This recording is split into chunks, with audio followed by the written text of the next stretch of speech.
क्या हो गया? फर्श का मतलब लंबाई चौड़ाई हो गया ना जी। बोला है 60 रुपया प्रति मीटर की स्क्वायर की दर से इसकी दीवारों और छत को पेंट करने की लागत है 7440 रुपया। कमरे की ऊंचाई ज्ञात कीजिए, कमरे की ऊंचाई ज्ञात कीजिए। यहां पर देखो, ध्यान से सुनो। चारों दीवारों, फर्श पे तो करेगा नहीं पेंट, बोलो करेगा क्या? तो चारों दीवारों का क्षेत्रफल प्लस छत का क्षेत्रफल, तो छत का क्षेत्रफल वही होगा जो फर्श का होगा। तो बताओ, चारों दीवारों का क्षेत्रफल याद है किसी को? क्या होगा, जल्दी बोलो। दो गुना, दो गुना ऊंचाई, बोलो जल्दी। लंबाई जोड़ चौड़ाई, यही ना होता है। तो दो गुना ऊंचाई लंबाई जोड़ चौड़ाई। इसी से हम लोग यहां पर पता लगा लिए, ये हमारे पास क्या है, चारों दीवारों का क्षेत्रफल। छत का भी क्षेत्रफल है, छत में भी पेंट कर रहा है, तो छत में भी पेंट कर रहा है तो एक बार आएगा लंबाई गुना चौड़ाई। अब फर्श में भी पेंट करता है तो क्या लिखते? दो गुना लंबाई गुना चौड़ाई लिखते ना। तब तो हो जाता सभी पृष्ठीय क्षेत्रफल। सभी पृष्ठीय क्षेत्रफल क्या हो जाता है बताओ? दो गुना लंबाई गुना चौड़ाई, चौड़ाई गुना ऊंचाई, ऊंचाई गुना, तो ये आ गया इसका पूरा का पूरा क्षेत्रफल जिसको ये पेंट कर रहा है। इसमें किसी को समस्या है बताओ? दो गुना ऊंचाई लंबाई जोड़ चौड़ाई, ये चारों दीवारों का क्षेत्रफल है, और छत का क्षेत्रफल है लंबाई गुना चौड़ाई। अब यहां पर हम लोग क्या करते हैं, ये तो क्षेत्रफल निकल गया।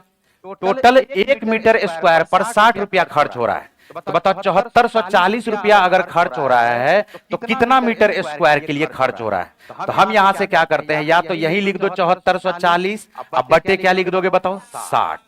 तो जीरो से जीरो देखो कट गया क्या? 6 से काटोगे, 6 से कटेगा, 6 इकाई 6, 6 दूनी 12, 6 6 चौका। तो ये बताओ कि इसका मतलब है कि 124 मीटर स्क्वायर पर कितना खर्चा हो रहा है? 7440। तो हम यहां पर लगा देंगे 124 मीटर स्क्वायर। कौन भारी बात है बताओ? अब देखो, लंबाई चौड़ाई दिया हुआ है, सिर्फ ऊंचाई नहीं दिया हुआ है। तो लंबाई और चौड़ाई के जगह पे 5 और 3 रखते हैं। 5 और 3 रखोगे तो 5 3 8। इधर हमारे पास देखो ऊंचाई है, एक एक स्टेप को हम समझा रहे हैं। क्या 8 दूनी 16 एच होगा क्या? तो 8 दूनी 16 एच ले लो, 16 एच ले लेते हैं, ठीक है। यहां पर लिख लो 16 एच प्लस लंबाई गुना चौड़ाई है, तो 5 दिया क्या हो जाएगा बताओ? 15। तो 5 दिया आ गया है 15, ये बराबर किसके हो जाएगा? क्या अब इसके बाद तो सिर्फ कैलकुलेशन है। तो 16 एच बराबर हमारे पास आएगा, 124 में से 15 को घटा दोगे, क्या 109 आएगा क्या? अब एच अगर निकालना है तो 16 से ही भाग देंगे। ऑप्शन को ऑब्जर्व करेंगे, यहां 4 है, यहां 3 है, यहां 5 है, यहां क्या है? अब बताओ, 16 छा के 96, 16 सत्य तो है ही नहीं। तो 16 छा के जैसे ही बोला तो ऑप्शन को ऑब्जर्व करने पर क्या 4 3 5 आएगा क्या? कौन सा संख्या आएगा बताओ? तो डायरेक्ट आंसर हमारा क्या हो जाएगा? 6.8 मीटर। कोई दिक्कत है, कोई समस्या है तो बताओ।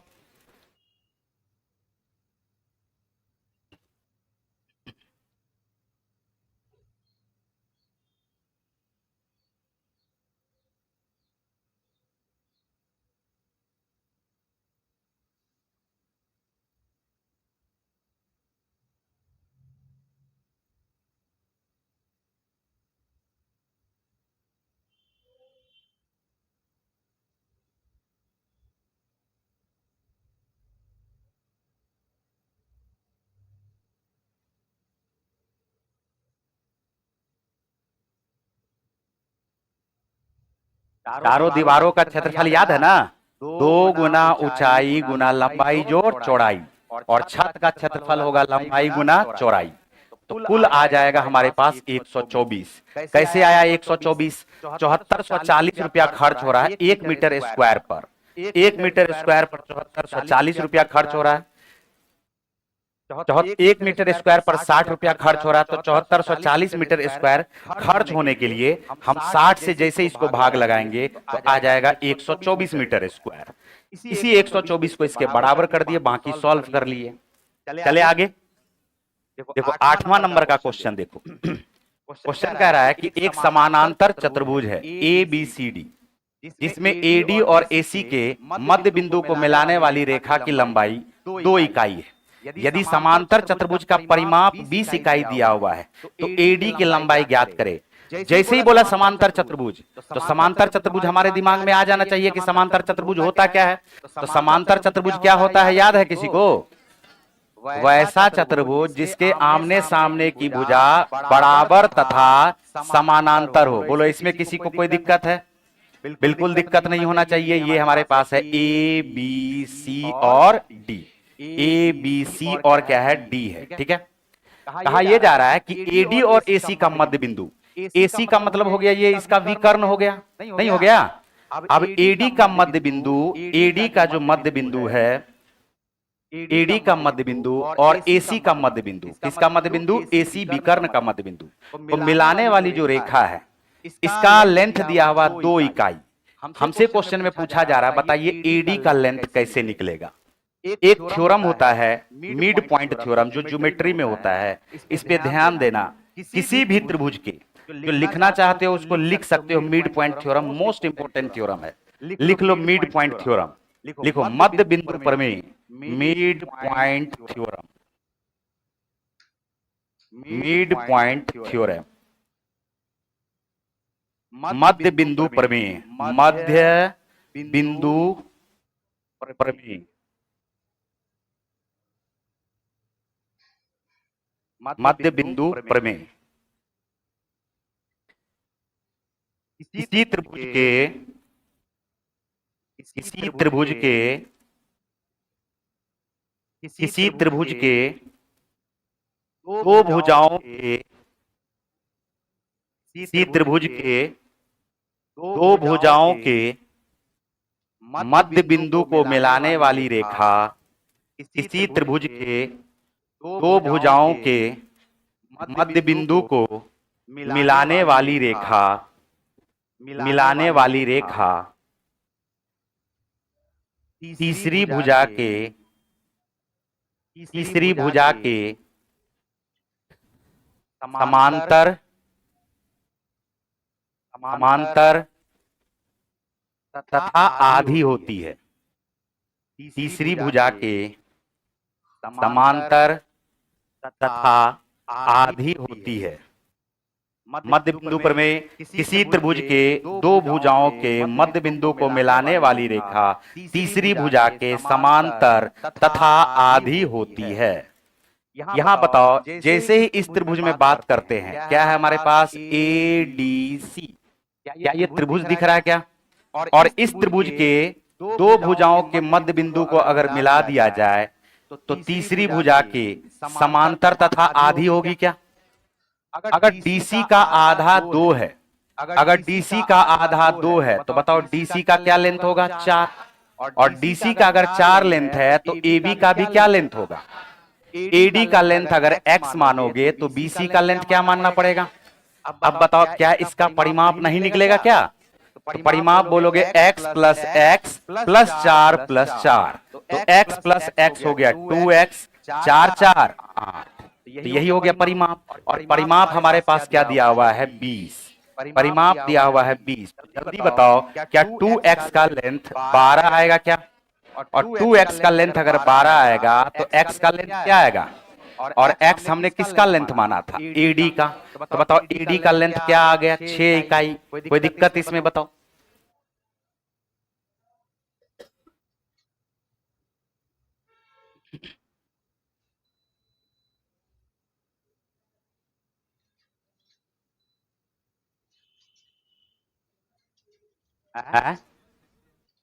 x, हाँ, थेल्स प्रमेय भी इसको बोलते हैं, थेल्स प्रमेय भी बोलते हैं इसको। थेल्स प्रमेय इसलिए बोलते हैं कि थेल्स ने ही इस थ्योरम का खोज किया था, इसलिए इसको थेल्स थ्योरम भी बोलते हैं। हालांकि उसने जो नाम रखा था वो नाम रखा था मिड पॉइंट थ्योरम, मध्य बिंदु प्रमेय। बोलो, इसमें कोई दिक्कत? बोलो, आसान है कि भारी है? ये 2 दिया हुआ है, डीसी हो जाएगा 4, 4 4 8, 20 में से घटा दिए 12, 12 का आधा, 12 का आधा, उत्तर आ गया 6। चले आगे, 9वें नंबर के प्रश्न पे आइए। क्वेश्चन है, एक मैदान के एक वृत्ताकार रेसिंग ट्रैक बनाया गया है। यदि रेसिंग ट्रैक की बाह्य परिधि और आंतरिक परिधि का अंतर 33 मीटर है तो रेसिंग ट्रैक की चौड़ाई ज्ञात करना है। रेसिंग ट्रैक की चौड़ाई ज्ञात करना है। देखो कितना आसान क्वेश्चन है ये। रेसिंग ट्रैक की चौड़ाई ज्ञात करना है। ये बताओ, बाह्य बाह्य त्रिज्या हम बड़ा आर मान लेते हैं, बाह्य त्रिज्या बड़ा आर मान लिए, और आंतरिक त्रिज्या हम छोटा आर मान लेते हैं। कोई इसमें दिक्कत? अगर इसकी चौड़ाई निकालनी होगी तो चौड़ाई निकालने का मतलब हमें क्या निकालना पड़ेगा? आर माइनस छोटा आर, बाह्य त्रिज्या माइनस आंतरिक त्रिज्या। बोलो इसमें है कोई दिक्कत? अब है क्या कि परिधि, बाह्य परिधि और आंतरिक परिधि का अंतर दिया हुआ है। बाह्य परिधि क्या बोलोगे? 2 पाई आर। बोलो बोलेंगे क्या? और उसमें से आंतरिक परिधि 2 पाई आर को घटा देंगे तो क्या यह 33 आएगा क्या? और हमें जो निकालना है वह क्या निकालना है? Are minus are. 2 पाई यहां भी है, 2 पाई यहां भी है, तो क्या 2 पाई को कॉमन ले लें? तो 2 पाई, पाई के जगह पे क्या लिखोगे? 22/7 गुना क्या? आर माइनस आर आ गया क्या? और ये बराबर किसके हो जाएगा? 33 के। 11 से काटोगे 2 बार में कटेगा, 11 से ये 3 बार में कटेगा। 7 को क्रॉस मल्टीप्लाई कर देंगे 3 से, तो 7 तिया क्या हो जाएगा बताओ? 21। 7 तिया 21, और नीचे में क्या है बताओ? 4। अब इसको पॉइंट के रूप में देख लो या फ्रैक्शन के रूप में दिया हुआ है तो फ्रैक्शन के रूप में बदल दो। 4 पंचे 20, क्या 5.1/4 आएगा क्या? आंसर आ गया है ई।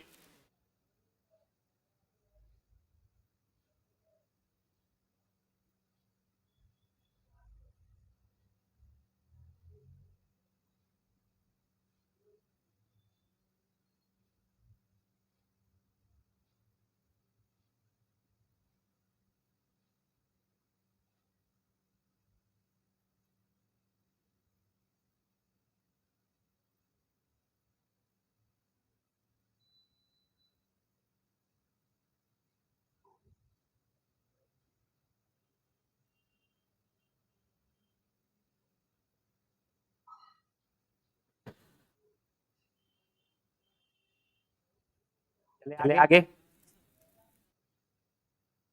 बोलो इसमें कोई दिक्कत? ये हमारे पास क्या आ जाएगा? आर। ये हमारे पास क्या आएगा? आर। तो बड़ा आर में से छोटा आर को घटा दोगे तो आर माइनस क्या आएगा? आर। और यही हमें निकालना था। बाह्य परिधि हमारे पास आ गया 2 पाई आर, 2 पाई बड़ा वाला आर माइनस 2 पाई छोटा वाला आर। उसमें से घटा दोगे तो 2 पाई आ जाएगा common, R minus R. R minus R बराबर क्या आ जाएगा? 2 पाई कॉमन लेकर के सॉल्व करोगे तो आर माइनस आर का मान आ जाएगा 5.1/4। चले आगे। 10वां नंबर का क्वेश्चन है और ये लास्ट क्वेश्चन है इसका। 22 मीटर भुजा वाले एक वर्गाकार पार्क के मध्य 2 मीटर चौड़ी सड़कें बनाई गई है जो उसके लंबाई और चौड़ाई के समानांतर है। 100 रुपया प्रति वर्ग मीटर की दर से इस सड़क पर बजरी लगाने का खर्च क्या आएगा? खर्च क्या आएगा ये बताओ। सबसे पहले तो वर्गाकार, ये वर्गाकार एक पार्क है, ठीक है? ये वर्गाकार एक पार्क है। इसके बीचों बीच क्या किया गया है? बीचों बीच ऐसे रास्ता खींच लिया गया है, ठीक है? बीचों बीच ऐसे रास्ता खींच लिया गया है। ध्यान से सुनना। ये 2 मीटर का है। कितने मीटर का चौड़ा है? 2 मीटर।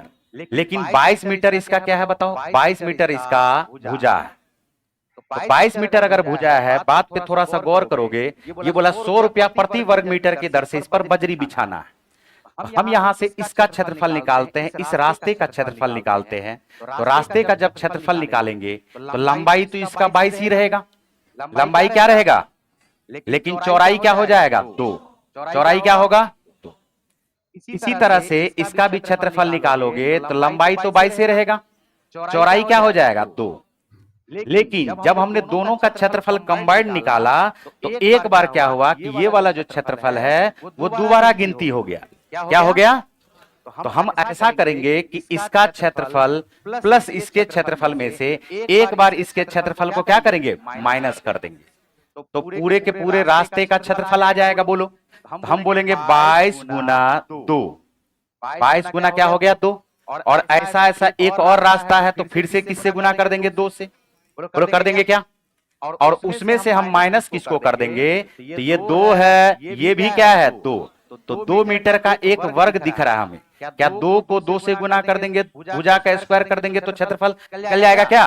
तो 22 दूनी 44 दूनी 88, 88 में से हम 4 को घटा देंगे तो हमारे पास क्या 84 वर्ग मीटर आ गया क्या? अब यहां पर देखो कि 100 रुपया लग रहा है 1 वर्ग मीटर पर, 100 रुपया लग रहा है 1 वर्ग मीटर पे। तो क्या करेंगे जल्दी बोलो? 100 से कर देंगे गुना, 100 से कर दोगे गुना तो रुपया कितना खर्च होगा इसका? 8400 रुपया खर्च होगा। Option number B.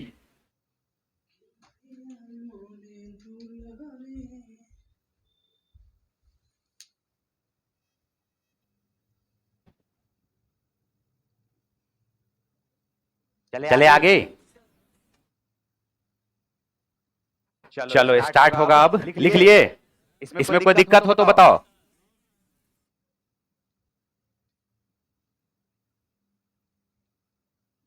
देखो स्लो पढ़ाना, कुछ लोग को लग रहा है स्लो आज पढ़ा रहे, लग रहा ना मूली का मूली है, बताओ। तो सब पढ़िए लेता है तो सबको नौकरियन हो जाता है जी? ये बताओ, तो सबको नौकरी नहीं होगा। जो बात क्लियर है, नौकरी उसी को होगा जो उसका हकदार होगा। बात समझे? और जो मेहनत करेगा जुनून के हद तक, जुनून तक नहीं, जुनून के हद तक मेहनत करना पड़ेगा। जितना भी टॉपिक लिए हैं ये सिर्फ और सिर्फ तुम्हारे भलाई के लिए लिए हैं। ये सब टॉपिक, ये टॉपिक जो लिए है ना तुम्हारे भलाई के लिए लिए हैं। ये ज्यामिति है, ज्यामिति, प्रोबेबिलिटी है, टीआई है, कोऑर्डिनेट है। लोग उस पर ध्यान नहीं देता है, लोग सिर्फ अरिथमेटिक पे ध्यान देता है। उसको लगता है अरिथमेटिक से ही सारा क्वेश्चन पूछेगा। अरिथमेटिक तो कमोबेश लगभग में बहुत सारे बच्चे बना लेते हैं। तो मेन पार्ट है वही। हम चाहते तो 10 चैप्टर ले आते अरिथमेटिक का, क्या दिक्कत था? रेशियो पढ़ाते, परसेंटेज पढ़ाते, प्रॉफिट लॉस 10-10 क्वेश्चन पढ़ाना है हमारे लिए तो और आसान था। और हम वो सब पढ़ा दिए हैं। YouTube पे देखोगे तो प्लेलिस्ट में रखा हुआ, जाकर के देखो कैसे पढ़ाएं। अब ये सब टॉपिक है थोड़ा कम समझ में आता है तो इसको कोशिश कर रहे हैं हम समझाने का। और ये सीख के जाओ। देखो यहाँ पर जितना भी ज्यामिति का 10 क्वेश्चन है और एक से एक क्वेश्चन है यहाँ पर, और सब में कुछ ना कुछ कॉन्सेप्ट है। देखो ये पहला क्वेश्चन, फिर से देखो पहला क्वेश्चन। x का मान ज्ञात कीजिए यदि ABCD एक समांतर चतुर्भुज है जैसा कि नीचे दिए गए चित्र में दिया गया है, जिसमें 2 विकर्ण ACBD O पर प्रतिच्छेद करते हैं। OA बराबर x प्लस 3 है, OB बराबर y प्लस 2 है, OC बराबर 2x प्लस y है और OD का लेंथ 3y है। तो कल ही हम बताए थे कि समांतर चतुर्भुज अगर दिया हुआ है तो इसके विकर्ण आपस में एक दूसरे को समद्विभाजित करते हैं। क्या करते हैं? जबकि सम चतुर्भुज अगर रहता तो लंब समद्विभाजित करता। क्या करता? एक दूसरे को। सम चतुर्भुज के बारे में बात कर रहे हैं। अगर सम चतुर्भुज का विकर्ण रहता तो यह क्या करता? एक दूसरे को परपेंडिकुलर बाइसेक्ट करता, मतलब एक दूसरे को 90 डिग्री पर बाइसेक्ट करता। लेकिन ये तो समांतर चतुर्भुज है जी, तो ये तो लंब पे समद्विभाजित नहीं करेगा, लेकिन करेगा तो समद्विभाजित नहीं करेगा। तो हम बोलेंगे अगर AC हमारे पास है और BD हमारे पास कर्ण दिया हुआ है तो हम यहां से बोल सकते हैं क्या AO का जो लेंथ है, क्या AO का लेंथ CO के लेंथ के बराबर है? क्या बताओ? तो हम बोल सकते हैं AO का जो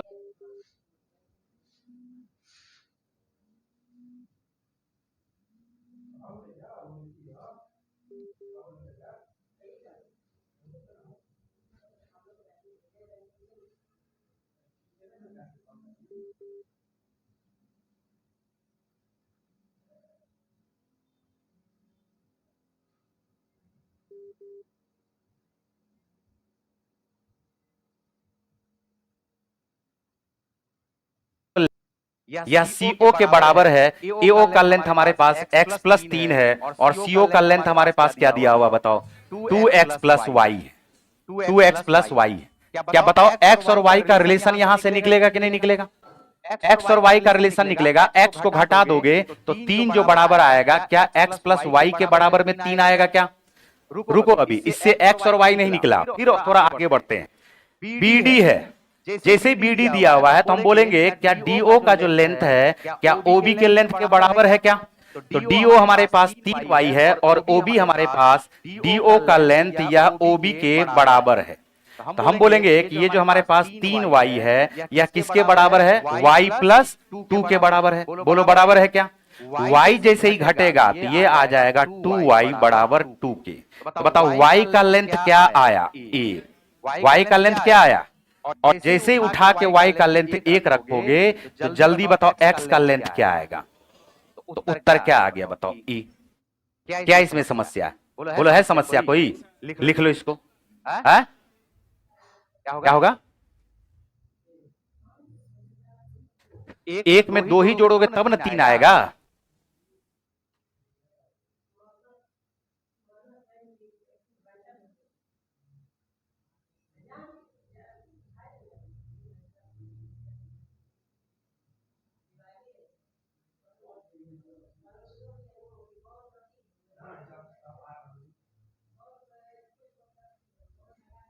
इतना जो कष्ट दे रहा है, उठ के वहां चल जाओ।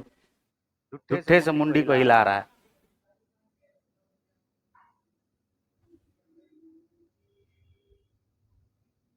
अरे बोलो इसमें कोई दिक्कत है?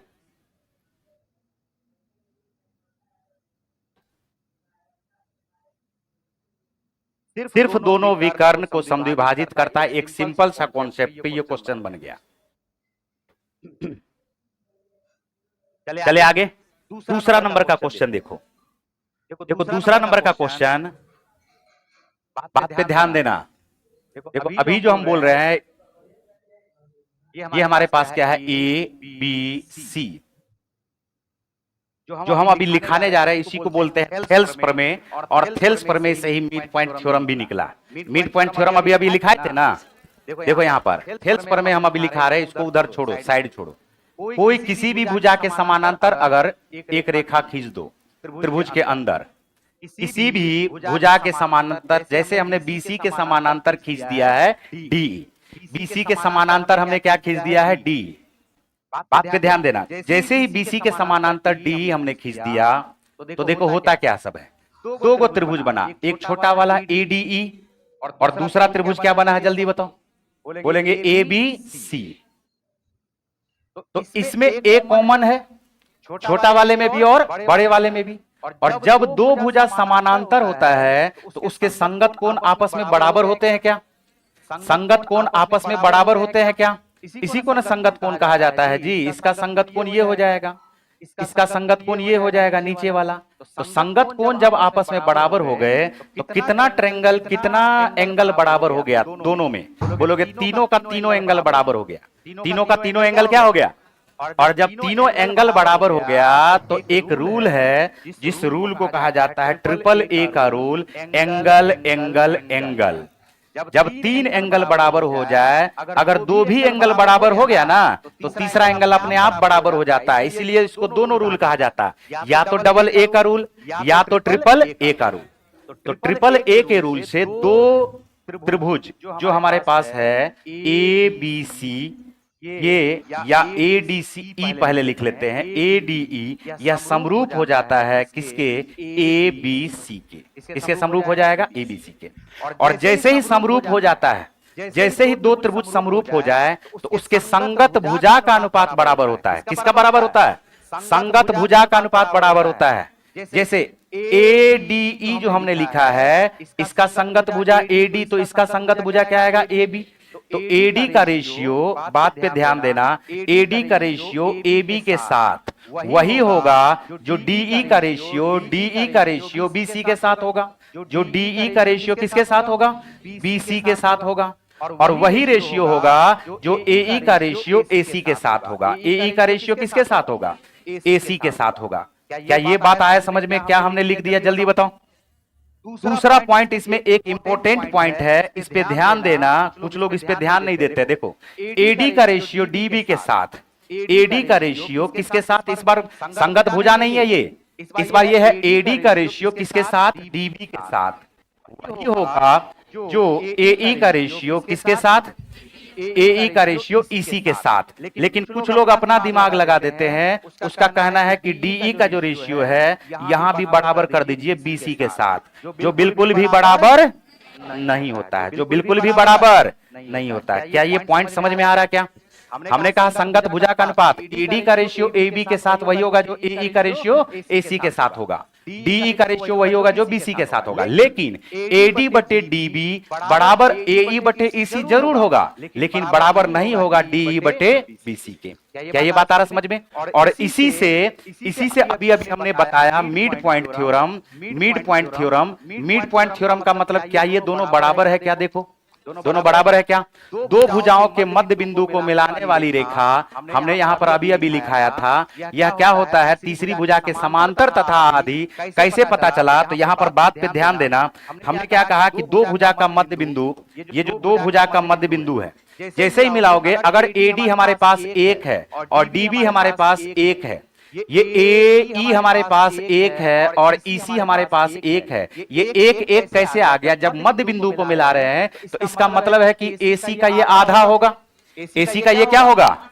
एसी का एई होगा आधा और ईसी भी क्या होगा? आधा। तो हम बोलेंगे एडी का रेशियो डीबी के साथ, एडी का रेशियो, बात पे ध्यान देना, एडी का रेशियो एबी के साथ ये बराबर होगा एई का रेशियो किसके साथ? एसी के साथ।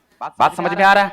और यहां पर देखो दो संगत भुजा का अनुपात बराबर, और तीसरा एंगल छोटे वाले में और बड़े वाले में दोनों में कॉमन होने के कारण बराबर। तो हम बोलेंगे क्या कि एस ए एस से ये दोनों का दोनों त्रिभुज क्या हो जाएगा? समरूप हो जाएगा। और जैसे ही दोनों त्रिभुज समरूप हुआ तो इसका मतलब संगत भुजा भी बराबर हो जाएगा। यानी तीसरा जो संगत भुजा हमारे पास पड़ा हुआ है वो कौन सा है? बताओ, बोलोगे डीई बटे बीसी। डीई बटे क्या? बीसी।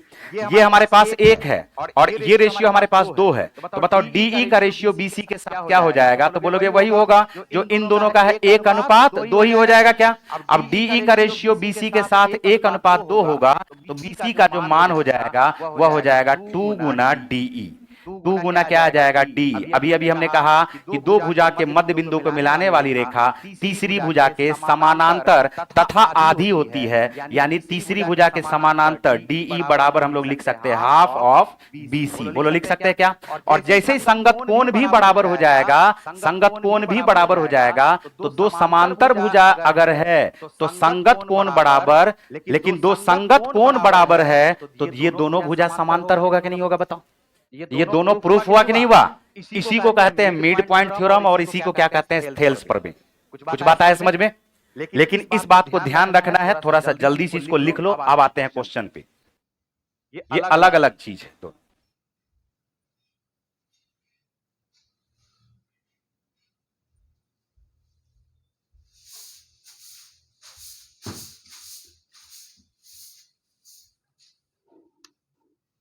हाँ? ज्यादा देर आज पढ़ाएंगे, क्लासों ने है 11 बजे के बाद। वो टेंशन नहीं ना, इसको खत्म कर देंगे आज। हाँ? एस ए एस का मतलब साइड एंगल साइड, दो साइड बराबर, उसके बीच का इंक्लूडेड एंगल बराबर, दो साइड का रेशियो बराबर, इंक्लूडेड एंगल बराबर। देखो यहां क्या हो रहा है, बीच बीच में कहां से आ जाता है? देखो यहां, अब यही क्वेश्चन हमारे पास दिया हुआ है। दी गई आकृति में ए बी समानांतर किसके है? क्यूपी के। ए बी का लेंथ दिया हुआ x, PQ का लेंथ दिया हुआ x प्लस 10 और RB का लेंथ दिया हुआ x बटे 2 और BP का लेंथ दिया हुआ x प्लस 1। तो क्वेश्चन हमसे बाद में पूछ लिया कि x प्लस 1 PQ का मान क्या होगा? किसका मान पूछा? PQ का। तो PQ का मान पूछने का मतलब x प्लस 10 निकालना। क्या x का मान निकालेंगे? और अभी अभी जो हम प्रमेय बताए हैं, जैसे ही ये बोला कि समानांतर रेखा खींच दिया गया, ये समानांतर है क्या?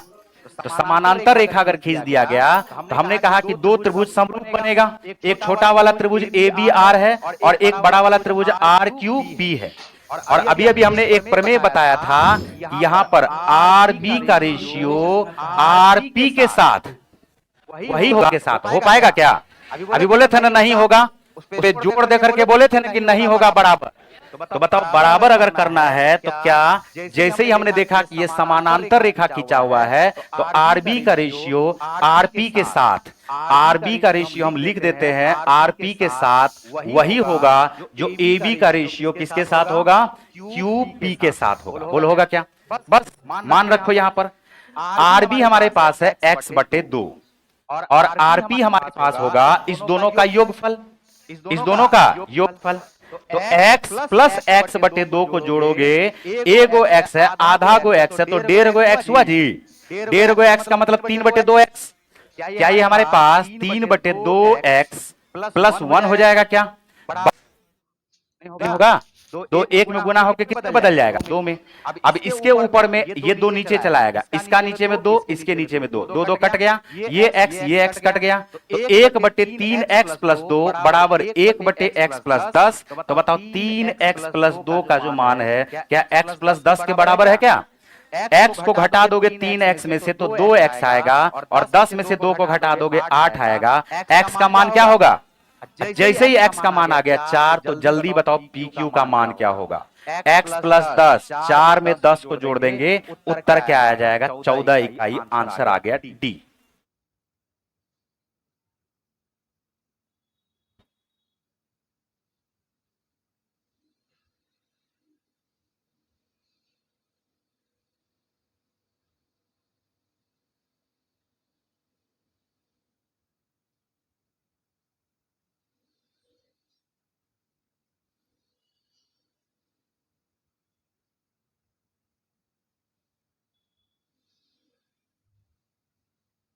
x काट दोगे, 2 काट दोगे, एक स्टेप और लिख दिए।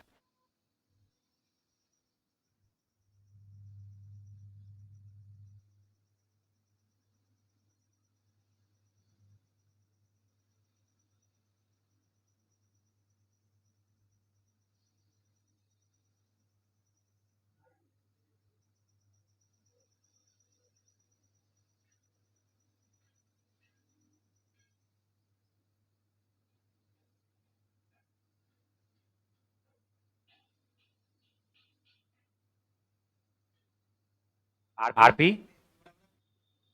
आरपी बराबर PQ है।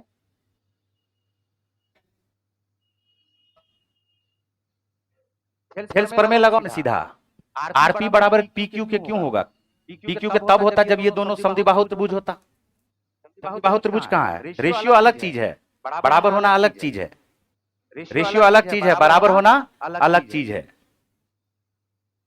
अरे इसमें कोई दिक्कत है क्या?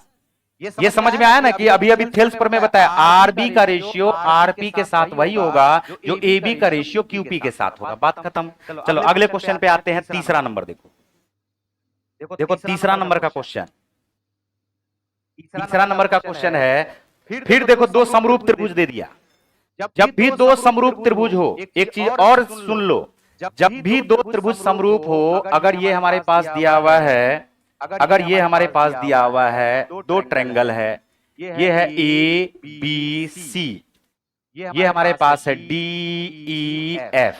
2 त्रिभुज तब समरूप होता है जब इसका संगत कोण बराबर, A बराबर D के, B बराबर E के, C बराबर F के, संगत भुजा बराबर, संगत भुजा का अनुपात बराबर AB बटे AE बराबर BC बटे EF बराबर AC बटे DF।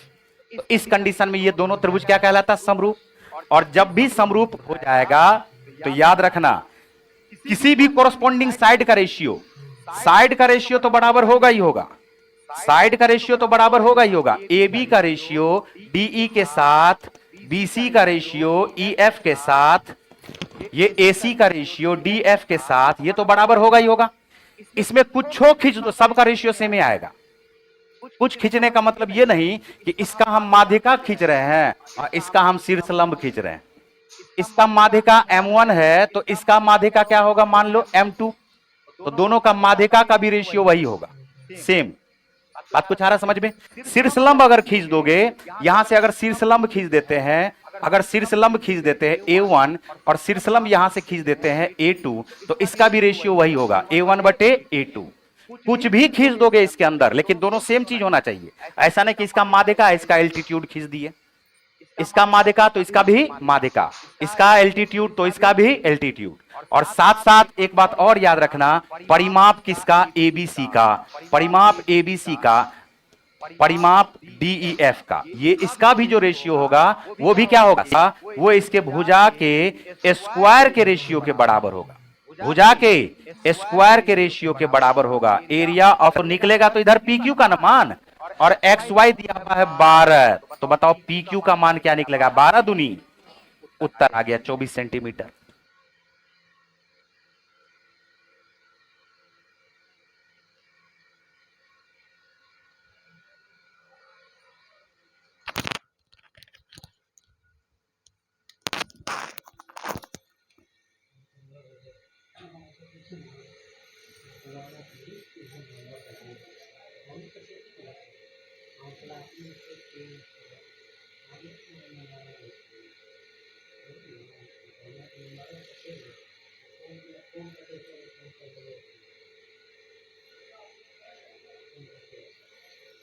क्या बात क्लियर हो रहा है? बार बार हम रिपीट कर रहे हैं, भुजा का रेशियो, माध्यिका का रेशियो, शीर्ष लंब का रेशियो, कोण समद्विभाजक का रेशियो, परिमाप का रेशियो सब बराबर होगा जब दो त्रिभुज समरूप होंगे।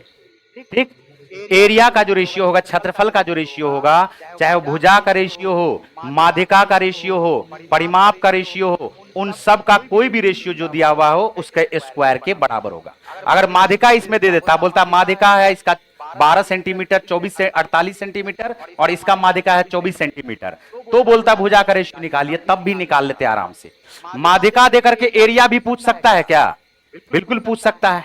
माध्यिका दे दिया 12 सेंटीमीटर और ये दे दिया 6 सेंटीमीटर। माध्यिका दे दिया मान के चलो एबीसी का 12 सेंटीमीटर, पी क्यू आर का 12 सेंटीमीटर। ये माध्यिका बोल रहा है, पहले का माध्यिका दे दिया 12 सेंटीमीटर और दूसरे का माध्यिका दे दिया 6 सेंटीमीटर। बोलेगा क्या? बताइए इसके एरिया का अनुपात क्या होगा? क्या करोगे? दिया है माध्यिका का रेशियो, लेकिन पूछ दिया एरिया का अनुपात, क्या करोगे? रेशियो निकालोगे। 6 इकाई 6, 6 दूनी 12, 6 इकाई 6, 6 दूनी 12। ये आ जाएगा हमारे पास माध्यिका का रेशियो 2:1। तो माध्यिका का रेशियो अगर 2:1 आ गया तो बताओ भुजा का रेशियो भी क्या होगा? तो एरिया का रेशियो क्या होगा? 2 दूनी 1 इकाई ए, तो भी रेशियो निकल जाएगा। परिमाप का रेशियो है, एरिया का रेशियो पूछेगा, तब भी जो परिमाप का रेशियो है उसका स्क्वायर कर दोगे तो एरिया का रेशियो निकल जाएगा। अरे कुछ बात आ रहा दिमाग में? सही सही बताओ, कुछ बात आ रहा दिमाग में? चले आगे।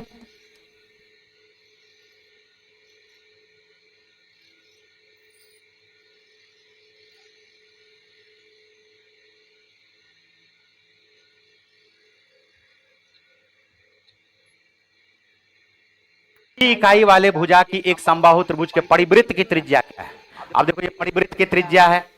अब इसका कॉन्सेप्ट बहुत है, यहां पर इसका कॉन्सेप्ट बहुत है। परिवृत्त किसको कहा जाता है, अंतःवृत्त किसको कहा जाता है, पहले तो ये बात मालूम होना चाहिए।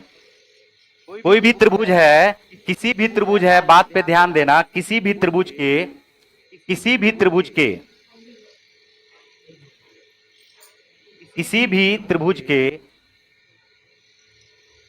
बात पे ध्यान दो, क्या बोल रहे हैं? किसी भी त्रिभुज के angle bisector A B C, कोण समद्विभाजक रेखा, क्या बोल रहे हैं? बात पे ध्यान दो, कोण समद्विभाजक रेखा, किसी भी त्रिभुज के कोण समद्विभाजक रेखा, किसी भी त्रिभुज के तीनों कोण समद्विभाजक रेखा, क्या बोल रहे हैं? तीनों कोण समद्विभाजक रेखा जिस बिंदु पर मिलते हैं, जिस बिंदु पर मिलते हैं उस बिंदु को कहा जाता है इन सेंटर या अंतः केंद्र। क्या कहा जाता है इसको? इन सेंटर, या क्या कहा जाता है इसको? अंतः केंद्र। बात समझ में आ रहा? तो किसी भी त्रिभुज के तीनों एंगल बाइसेक्टर जिस पॉइंट पर मिलते हैं उस पॉइंट को क्या कहा जाता है? इन सेंटर या अंतः केंद्र। और अंतः केंद्र को, अंतः केंद्र को, बात पे ध्यान देना, अंतः केंद्र अगर हमारे पास दिया हुआ है तो इसको केंद्र मान करके, इसको केंद्र मान करके तीनों भुजाओं को टच करते हुए, तीनों भुजाओं को टच करते हुए एक वृत्त खींचा जा सकता है जिसे कहा जाता है अंतःवृत्त। क्या कहा जाता है? ये हुआ अंतः केंद्र। अंतः केंद्र कैसे बनता है, जल्दी बोलो? तीनों कोण समद्विभाजक रेखा जिस बिंदु पर मिलते हैं उस बिंदु को क्या कहा जाता है? अंतः केंद्र, इन सेंटर। ठीक, और इसको केंद्र मान करके, केंद्र मान करके त्रिभुज के तीनों भुजाओं को टच करते हुए, त्रिभुज के तीनों भुजाओं को टच करते हुए एक वृत्त खींचा जा सकता है जिसे कहा जाता है अंतःवृत्त। क्या कहा जाता है इसको? अंतःवृत्त, इन सर्किल। ठीक है। और तीनों भुजाओं को जब टच करते हुए खींचा जा सकता है, तो ये बताओ क्या क्या ये इसको रेडियस बोलेंगे, क्या त्रिज्या बोलेंगे, क्या क्या बोलेंगे इसको? त्रिज्या बोलेंगे। क्या बोलेंगे इसको? ये वाला त्रिज्या नहीं है, देखो नया त्रिज्या यहां पर बना रहे हैं, इसको क्या बोलेंगे? त्रिज्या बोलेंगे क्या?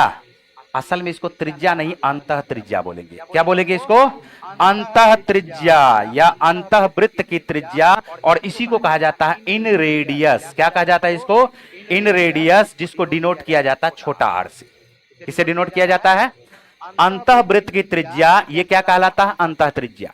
कुछ लोग के दिमाग में चल रहा होगा कि ये सर डायरेक्ट आप कैसे समझे कि एक तो बीसी पर यह लंब भी हो जाएगा, बीसी पर लंब भी हो जाएगा, और बीसी ये जो हमारे पास है ओ, मान के चलो इसका नाम डी रखते हैं, इसका नाम ई रखते हैं, और इसका नाम एफ रखते हैं। कैसे पता चला सर कि ओ डी, ओ ई, ओ एफ तीनों बराबर ही होगा?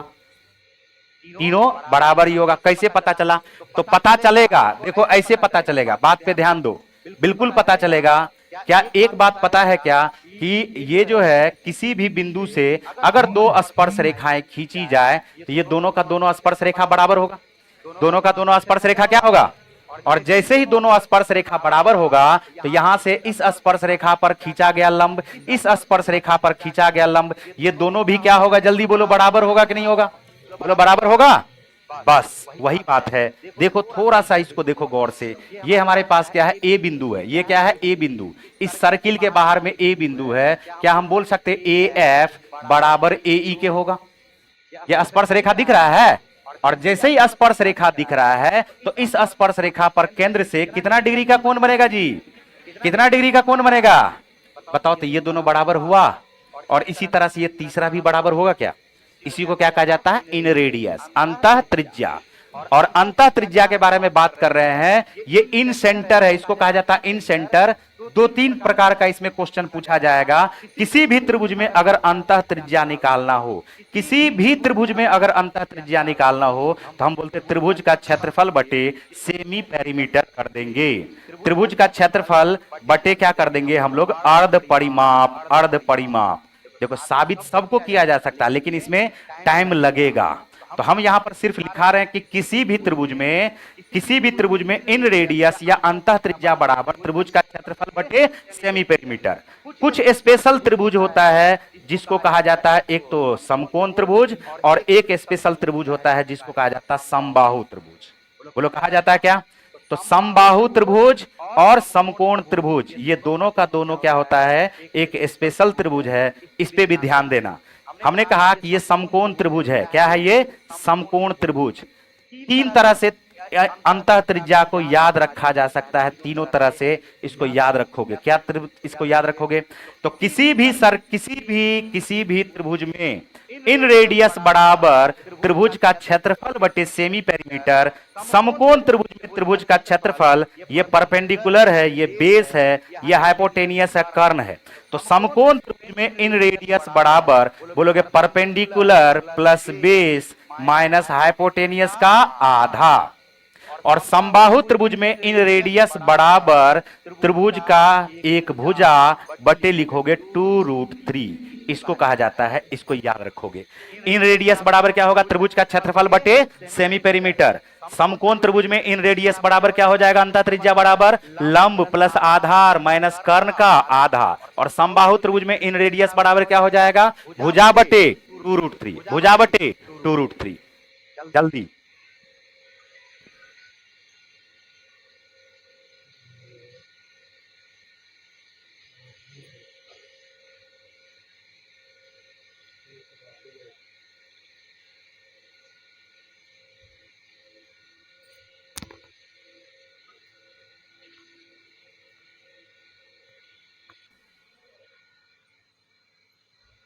दिल्ली दिल्ली का मास्टर ठगता है बे। तुम हमको क्या सिखा रहे हो? दिल्ली का मास्टर क्या है? कुछ नहीं है। पटना में है, बिहार में जो मिट्टी में, हमारे गांव में चलो ना, गांजा भी पीता है, मैथ भी बनाता है, बैठा रहता है, बैंक पीओ का क्वेश्चन दो बना देगा। समझे? फालतू वाला बात नहीं बोलना है। हमारे गांव में कुत्ता बिल्ली भी ऑनर्स रहता है। चलो देखो यहाँ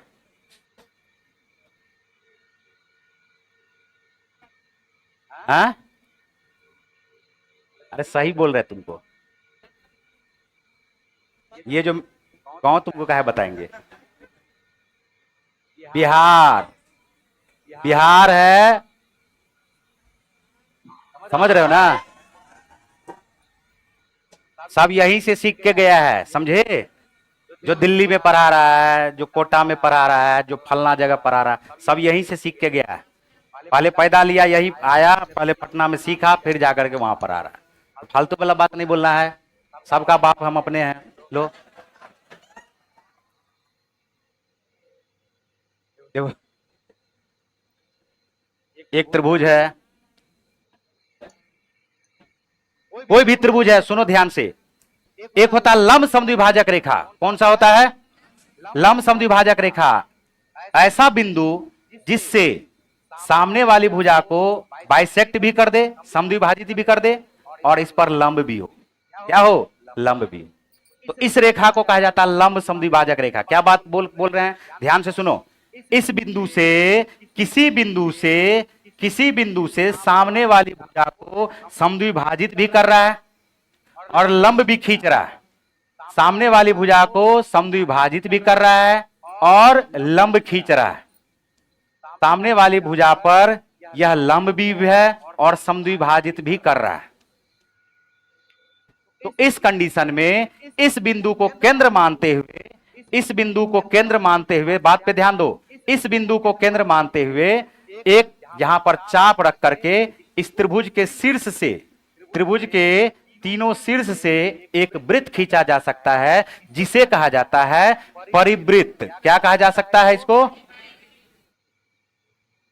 क्या कहा जाएगा इसको? परिवृत्त। तो एक हुआ अंतःवृत्त जो भुजा को टच कर रहा था, और एक हमारे पास क्या हो गया? परिवृत्त। क्या हो गया? परिवृत्त हो गया। बात पे ध्यान देना, ये हमारे पास है। देखो एक बात और बताओ, अगर हमारे पास ये दोनों बराबर है, ये लंब खींचा हुआ है, तो किसी भी बिंदु से, इस भुजा के किसी भी बिंदु का बारे में बात कर रहे हैं, इस बिंदु से इस पॉइंट को मिला दो, ठीक है, और इसी बिंदु से इस पॉइंट को मिला दो, इसका नाम रख लो P। तो PA बराबर हो जाएगा PB के। PA बराबर किसके हो जाएगा? PB के। देखो ये हमारे पास है D, AD बराबर किसके? DB के। AD बराबर, और दोनों में PD कॉमन होने के कारण बराबर, और दोनों में PD कॉमन होने के कारण बराबर, और इसके बीच का जो एंगल है कितना डिग्री है? तो S यानी भुजा, A एंगल, भुजा, भुजा कोण, भुजा, भुजा कोण, भुजा। क्या दोनों त्रिभुज सर्वांगसम हो जाएगा? क्या इस बार सर्वांगसम हो गया? क्या हो गया? और जैसे सर्वांगसम हुआ तो हम बोलेंगे PA बराबर किसके? PB के। PA बराबर किसके?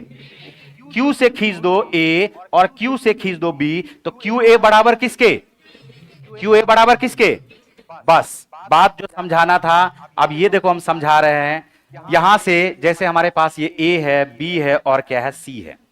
हमने कहा कि इस दोनों को मिला दो, इस दोनों को मिला दो। ये AO, इसका नाम S रख लेते हैं S, इसका नाम BS और CS। बात पे थोड़ा गौर करना। मेरे कहने का ये मतलब है कि अगर हम बोले कि ये BD है और CD दोनों बराबर, और SD दोनों में कॉमन होने के कारण बराबर, इधर भी 90 डिग्री, इधर भी 90 डिग्री, क्या ये दोनों सर्वांगसम होगा क्या? और जैसे सर्वांगसम हुआ तो BS बराबर किसके? अरे BS बराबर किसके जी? और इसी तरह से इस त्रिभुज में भी देखोगे तो AS बराबर किसके हो जाएगा? और जब तीन भुजा बराबर हो जाए, इसका मतलब इस जगह से इसका दूरी, इसका दूरी सेम हुआ, और जैसे ही सेम हुआ तो क्या इसको त्रिज्या मान करके तीनों बिंदु से एक वृत्त नहीं खींच सकते हैं क्या? तो इसीलिए ये बन गया परित्रिज्या, और इसको हम लोग क्या बोलते हैं? परिवृत्त बोलते हैं। और ये जो हमारे पास AS है, BS है, SC है, इसी को कहा जाता है AS बराबर BS बराबर CS, इसी को कहा जाता है सरकम रेडियस या परित्रिज्या या परिवृत्त की त्रिज्या। कुछ बात आया समझ में? अब इसी के बारे में हम बात कर रहे हैं कि किसी भी त्रिभुज में परिवृत्त की त्रिज्या, किसी भी त्रिभुज में, तीनों में फिर से होगा, किसी भी त्रिभुज में परिवृत्त की त्रिज्या भुजाओं का गुणनफल बट्टे लिखोगे 4 गुना त्रिभुज का क्षेत्रफल। फिर स्पेशल आता है, एक आता है समकोण त्रिभुज। क्या आता है ये? समकोण त्रिभुज। और एक स्पेशल आएगा त्रिभुज समबाहु त्रिभुज। क्या आएगा? समबाहु त्रिभुज। तो समकोण त्रिभुज में परिवृत्त की त्रिज्या बराबर हो जाएगा हाइपोटेनियस की आधी, कर्ण की आधी। कर्ण का क्या हो जाएगा? आधा। और परिवृत्त की त्रिज्या अगर निकालना है समबाहु त्रिभुज में तो ये हो जाएगा भुजा बटे √3। भुजा बटे √3। अब इसी को क्या करना है? याद रखना है फिलहाल। बाकी तो बहुत चर्चा इस पे हो सकता है, लेकिन बस इसको याद रखना है। पहचान गए परिवृत्त की त्रिज्या किसको कहा जाता है, क्यों कहा जाता है?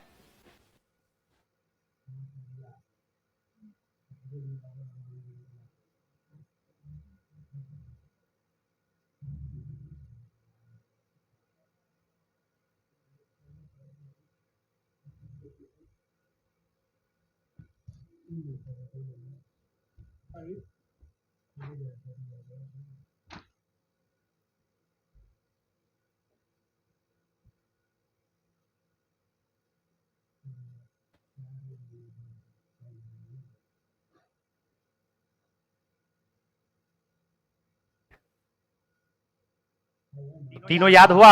6 को लिखा है पॉइंट, याद हुआ जी?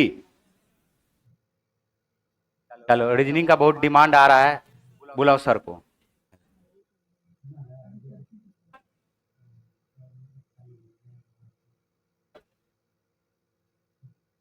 एक सवाल बनवा देते, ये वाला सवाल बनवा देते हैं।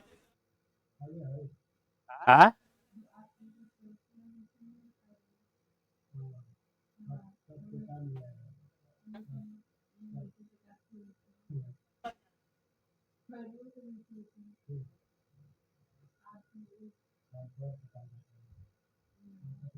हो गया?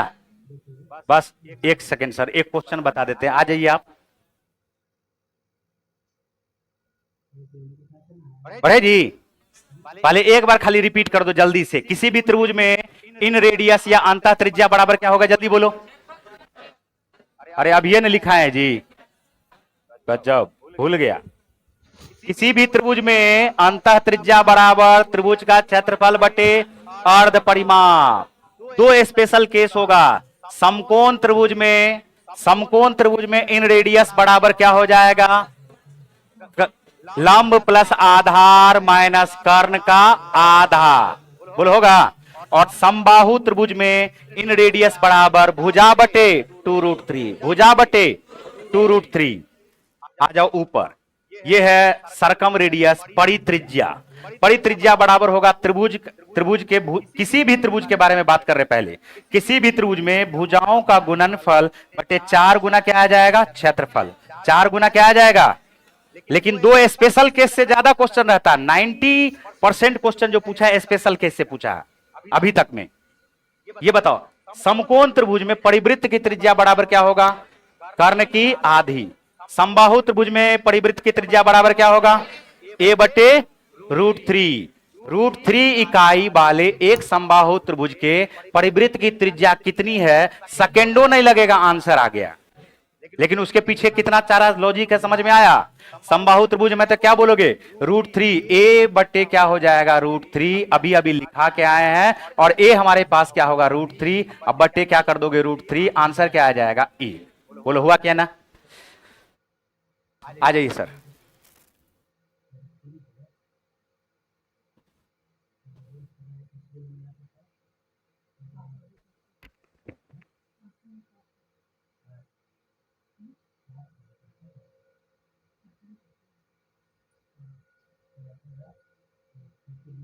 हेलो हेलो हेलो हेलो,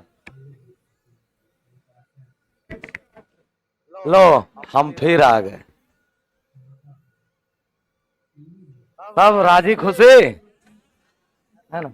चलिए, गुड मॉर्निंग सभी बच्चों को। बैठ जाइए सब लोग। तो आज एकदम मैथ है आप लोग, नहीं नहीं जरूरी भी है भाई मैथ। तो जो चीज जितना डराती हो उसके पीछे लग जाओ, समझ गया ना? जो चीज जितना डराती हो उसके पीछे लग जाओ, यकीन मानो। क्योंकि शायद आप लोग को शायद आप लोग को भरोसा हो या ना हो, लेकिन ये हकीकत